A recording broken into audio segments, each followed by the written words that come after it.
После спокойных выходных с папой мама решила показать маленькую Лизу врачу.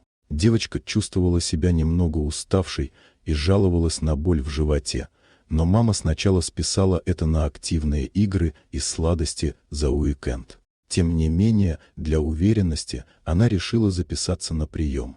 Врач встретил их с улыбкой и привычной доброжелательностью, попросил Лизу лечь на кушетку и начал осмотр. Как только специалист включил УЗИ-аппарат и начал сканировать, на экране появилась аномалия.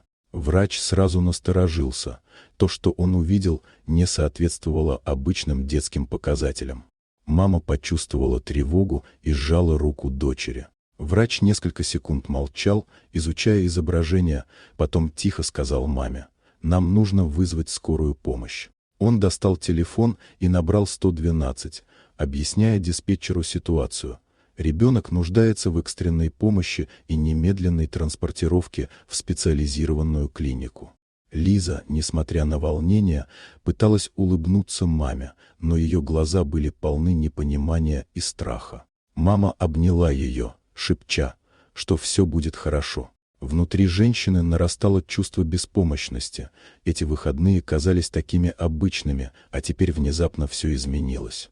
Через несколько минут в кабинет вошли медики скорой помощи. Они аккуратно и профессионально подготовили Лизу к транспортировке.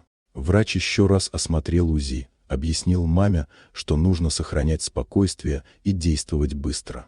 Машина скорой уже ждала на парковке. Мама посадила Лизу на носилки, обняла ее и пообещала, что не отпустит руку.